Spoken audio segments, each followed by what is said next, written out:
Bisa jadi pengalamannya cuma 1 tahun, tapi dia berulang tuh ngerjain gitu terus. Belajar itu kan istilahnya kayak nafas hidup. Orang yang nggak belajar tuh nggak hidup. Kita itu berarti belajar ketika kita udah mati. Selama kita masih hidup, kita masih belajar. Jangan memotivasi orang yang bego. Dia akan jadi orang bego termotivasi.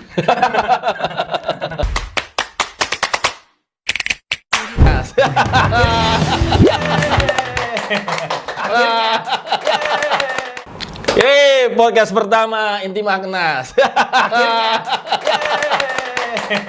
Oke, guys. Kali ini kita akan ngomongin satu hal yang kayaknya akan banyak orang bakal penasaran, yaitu soal learning, lifelong learning and curiosity. Ini mentang-mentang gua pertama disuruh tentang. Oke. Ya. Curiosity and lifelong learning. Jadi kalau misalnya kita tahu sekarang bahwa dunia sudah dibombardir dengan AI, dengan bot dan yang lainnya gitu. Banyak orang yang curious, pengen belajar hal-hal baru. Nah, sebelum itu kita pengen tahu nih kok. Kalau misalnya ngomong tentang curiosity, apa sih yang sebenarnya perlu kita miliki sekarang? Dan nanti kita juga akan lihat, kita akan belajar sama-sama. Gimana sih caranya supaya kita tuh punya satu buah kebiasaan lifelong learning gitu. Sedikit-sedikit belajar, kayak lo gitu kok. Iya, makanya botak tuh. Gitu. So, sekarang kita akan cek dulu yang pertama gitu. Apa sih yang dimaksud dengan curiosity kok? Nah, ini perlu paham gini dulu nih. Kita bedain antara interest sama curious. Karena beda kan? Ya. Kemungkinan besar banyak orang yang interest, punya banyak interest, punya banyak maunya, punya banyak pengen taunya. Nah, bedanya sama curious sama interest tuh gini. Kalau interest tuh tertarik. Tertarik artinya saya open, saya terbuka dengan sesuatu yang baru. Saya mau tahu. Tapi cuma tahu. Tapi orang-orang yang curious, orang-orang yang selalu ingin tahu, yang nantinya akan jadi pembelajar adalah mereka yang ingin menutup gap antara tahu dan melakukan. Menutup gap antara tahu dengan melakukan. Ini keren banget nih. Kalau misalnya cuma tahu, ya udah cuma sekedar gitu tahu kan. gitu ya. Interest, tertarik. Iya, tetapi kalau misalnya ingin melakukan berarti dia punya satu buah target tertentu. Kalau misalnya saya sudah tahu, saya bisa melakukannya gitu maksudnya. Ada tujuannya kan? Karena ada tujuan, maka kalau saya mau tahu, kalau cuma tahu doang, misalnya nih masak nih ya, suka masak nih. Pengen tahu cara masak pizza gimana? Oh, begini doang. Lihat YouTube. Oh, begitu. Tapi kalau orang yang curious, pengen tahu, bukan hanya pengen taunya aja, tapi dia, oh masak ternyata gitu ya, coba ah. Akhirnya skillnya bukan cuma di otak, tapi dia bisa melakukan. Karena gap terbesar itu sebenarnya antara kita tahu dan apa yang mau saya lakukan. Jadi sampai dengan dia bisa ngelakuinnya, itu adalah satu buah bentuk, awalnya adalah curiosity dulu. Awalnya curiosity. So, itu adalah perbedaan ya, kalau misalnya antara interest dengan curiosity. Terus apa yang bisa kita lakukan atau apa yang perlu kita lakukan supaya kita curious terus dengan sesuatu hal yang baru dan bisa kita bertumbuh gitu kok? Nah, kalau pertanyaannya apa yang perlu dilakukan, yang satu pasti ini berdasarkan neurosemantics ya. Berdasarkan pemaknaan, berdasarkan bagaimana kita berpikir. Orang-orang yang curious itu pasti punya satu trait. Traitnya adalah dia orang yang selalu ingin bertumbuh. Maka mindsetnya adalah mindset yang selalu bertumbuh. Karena kalau misalnya dia nggak bertumbuh, yang terjadi adalah pikiran dia akan status quo, biasa aja gitu. Yang gue udah tahu ya udah pokoknya itu aja. Dari dulu, sekarang sampai selamanya pengetahuannya itu aja. Nah, maka kalau misalnya orang yang seperti itu, apa yang perlu dilakukan? Yang perlu dilakukan adalah dia perlu sadar bahwa apa yang saya punya dulu sekarang bisa jadi beda. Maka yang perlu dilakukan pertama sadar dulu. Sadar dulu apa yang dulu pernah dilakukan, dipunya. Dengan yang sama yang sekarang bisa jadi pengetahuan itu udah lama. Karena kalau absolut misalnya, absolut. Pluto itu udah bukan planet. Iya, betul. Cuma bintang. Darah gua AB. Dari dulu nih diajarin ya. AB itu paling enak, darahnya bisa pakai darah apa aja katanya kan. Ternyata sekarang nggak bisa. AB juga. Nah, bayangin donornya. kalau sekarang masih pakai pengetahuan zaman dulu, terus ada apa-apa, gua darah AB, gua bisa darah apa aja. Ternyata malah celaka kan? Iya, betul. Maka kesadaran bahwa pengetahuanku bisa jadi udah nggak cukup. Itu pertama yang perlu dilakukan. Yang kedua, terbuka. Perlu ada interest. Kalau nggak ada interestnya, nggak ada ketertarikan, ya gimana dia mau belajar? Oh iya. Kalau dia nggak ada ketertarikan, dia masih tertutup pikirannya, atau cuma cukup pengen tahu yang dangkal-dangkal aja, maunya gampang-gampang aja, ya nggak akan belajar. Maka setelah sadar, dia perlu menciptakan interest. Nah, interest ini yang kadang-kadang setiap orang tuh beda-beda. Maksudnya beda-beda tuh gimana? Maksudnya gini, gue interest masak. Lu interest apa? Gue interest jalan-jalan. Ada juga orang yang interest mungkin belajar untuk jadi public speaking. Ada interest yang mau jadi trainer. Ada yang interest misalnya pengen belajar cara ngejahit. Betul. Tiap orang kan interestnya beda-beda. Nah, cari aja interest apa yang paling menarik kita. Interest apa yang membuat saya paling tertarik. Nah, itu yang dikejar dulu. Karena nggak bisa misalnya gue nggak tertarik sama masak, tapi gue belajar masak. Nggak bisa. Nggak ada sesuatu hal yang bisa nge-trigger soalnya. Ada motivasinya. Motivasinya paling cuma Tapi kalau dia tertarik, seenggaknya udah ada interestnya, udah ada terbuka, namanya kan inter ke dalam, being. Dia memasukkan ke dalamnya, baru dari situ bisa curious. Jadi sadar, habis interest, baru cari skillnya, being curiousnya. Nah, ini proses semuanya ya proses belajar.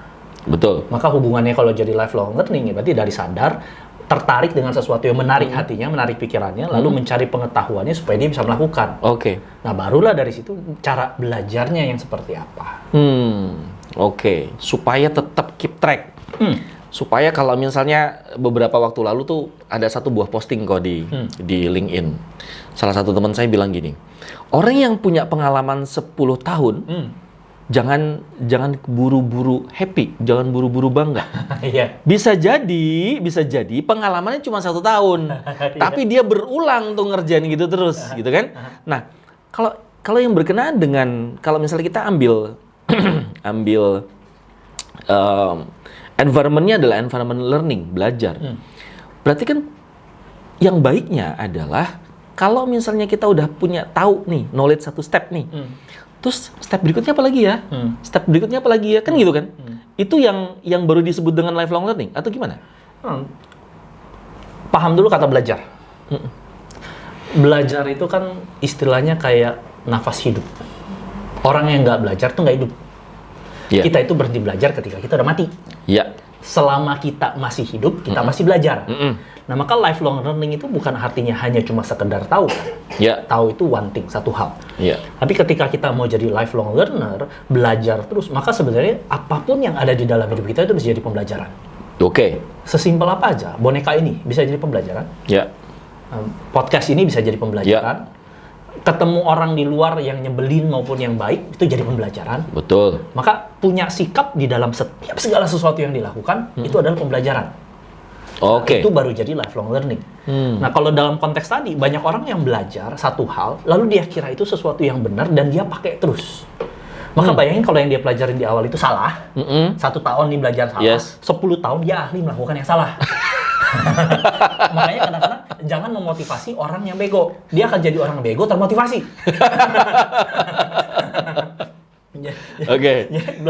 Jadi belajar itu adalah sesuatu yang sudah saya tahu. Nah, kalau saya sudah tahu, sesekali perlu dicek, bener nggak pembelajaran saya? Bener nggak pembelajarannya? Atau bener nggak yang dipelajari itu? Bener nggak yang dipelajari? Karena jangan-jangan jadi obsolete. Misalnya nih sekarang, belajar neurosemantics, belajar ilmu komunikasi. Bisa jadi nanti mungkin di zaman AI, ada chip ditanam di otak. Udahan, kita nggak perlu belajar mendengarkan. Nggak perlu. Langsung aja. Langsung action aja. Pasangan maunya apa kita udah tahu. Udah kayak cenayang gitu. Belajar nyetir nih. Belajar nyetir apa ya? Belajar sama cenayang tadi. Nyetir sama pasangan. Kan pasangan suka ngomel-ngomel nyetir kan. Suatu saat kita udah nggak usah belajar nyetir. Semua udah AI aja. Nggak ada macet-macetnya gitu. Nggak usah. Duduk aja di belakang. So, tadi itu penting banget bahwa ketika kita belajar sesuatu perlu dicek lagi apakah yang kita pelajari itu benar atau enggak, masih valid atau enggak dengan kondisinya, dengan zamannya. So kalau misalnya ya benar tadi ya, kalau misalnya kita nggak pernah berhenti untuk belajar, berarti kan kita nggak menerima dengan kondisi-kondisi yang di luar yang bakal jadi bisa mempengaruhi hidup kita gitu kan.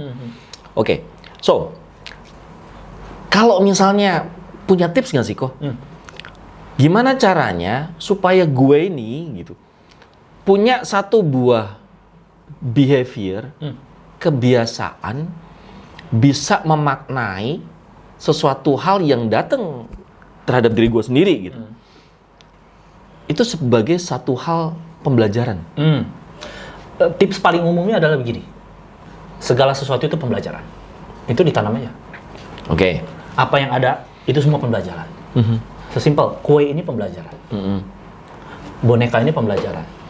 Podcast ini pembelajaran. Segala sesuatu itu pembelajaran.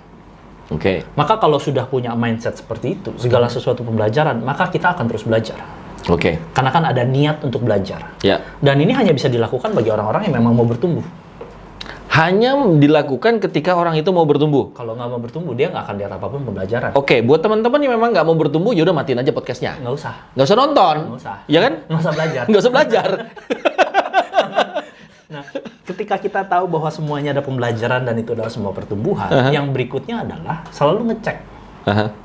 Pemahamanku udah bener belum? Oke. Karena bisa jadi salah. Ya.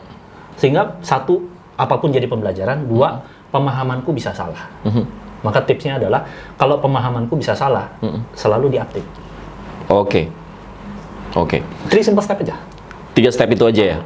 So, sekarang kalau misalnya kita masuk ke dunia kerja, apa sih pentingnya curiosity sama lifelong learning itu buat orang-orang, buat teman-teman yang jadi profesional atau karyawan gitu kok?